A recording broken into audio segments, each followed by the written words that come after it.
நாடாளுமன்ற தொகுதியை பொறுத்த வரைக்கும் இந்தியா கூட்டணியுடைய வேட்பாளர் திரு வைகோ அவருடைய வெற்றி உறுதி செய்யப்பட்ட வெற்றி. தீப்பெட்டி சின்னத்தை இன்றைக்கு புதுக்கோட்டை கந்தர்கோட்டை சட்டமன்ற தொகுதியில் இருக்கக்கூடியவர்களும் திருச்சி நாடாளுமன்ற தொகுதியில் இருக்கக்கூடியவர்களும் இன்றைக்கு தெரிந்து வாக்களிக்க இப்பொழுதே தயாராகிவிட்டார்கள்.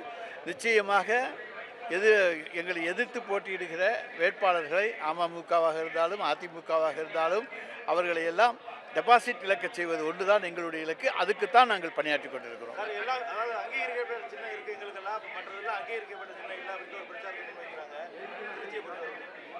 அங்கீகரிக்கப்பட்டது அங்கீகரிக்கப்படாதுங்கிற பிரச்சனையே கிடையாது.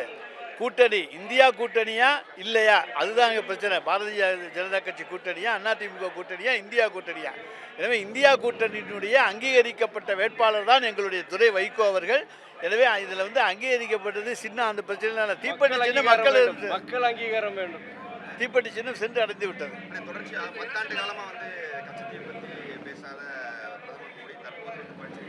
அதாவது அவருக்கு செலக்டிவ் அம்னீஷியாங்கிற வியாதி இருக்குன்னு ஏற்கனவே ஒன்று சொல்லுவாங்கல்ல, அதுபோல் 10 ஆண்டு காலம் ஆட்சியில் இருக்கிற பொழுது பிரதமர் மோடி அவர் கச்சத்தீவை மறந்துட்டார். அவர் ஆட்சியில் இருக்கிற பொழுது எந்த விதமான நடவடிக்கைகளும் எடுக்கவில்லை. அடுத்தது அண்ணாமலை ஒன்று சொல்கிறார், இன்றைக்கு திராவிட முன்னேற்ற கழகத்திலே எங்கள் தலைவர் கலைஞர் அதுக்கு ஒப்புக்கொண்டார் என்று. எந்த இடத்திலும் தலைவர் கலைஞர் அவர்கள் கச்சத்தீவை தாரை வார்க்க ஒப்புக்கொள்ளவில்லை. அவர் ஒரு சிறந்த ராஜதந்திரி, அரசியல் சாணக்கியன், இது நாடறிந்த உண்மை. எனவே கச்சத்தீவு பற்றி பேச வந்த ஒன்றிய அரசின் குழுவினரும் 2 ஆண்டு காலம் இந்த பிரச்சனையை ஒத்தி போட முடியுமா என்ற கேள்வியைத்தான் அவர் கேட்டாரே தவிர தமிழக அரசின் சார்பிலே அவர் சம்மதம் தெரிவித்ததாக எந்த இடத்திலும் ஆதாரம் கிடையாது. ஆமாம்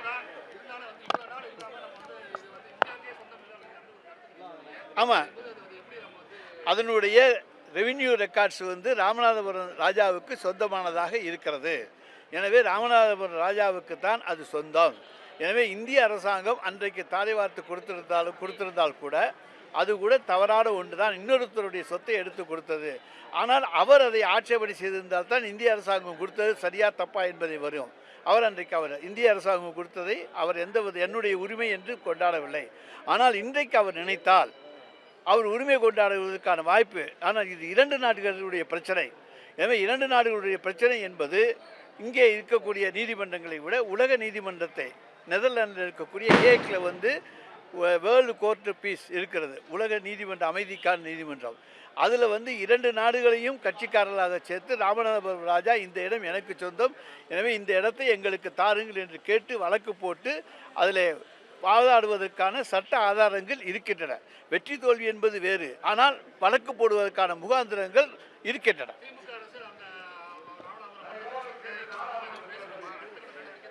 நிச்சயமாக எங்களுடைய தலைவர் தளபதி சொல்லிட்டார், நாங்கள் கச்சத்தீவை மீட்பது எங்களுடைய லட்சியம்னு.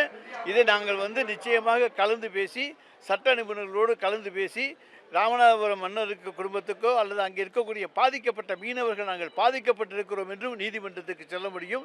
ஏதாவது ஒரு வகையில் கச்சத்தீவை மீட்பதற்கு உரிய நடவடிக்கைகளை திராவிட முன்னேற்ற கழக அரசு எடுக்கும். எங்களுடைய வெற்றி வேட்பாளர் நம்முடைய நாடாளுமன்ற உறுப்பினர் வைகோ அவர்கள் இதை நாடாளுமன்றத்தில் இந்த பிரச்சனையை பேசுவார்.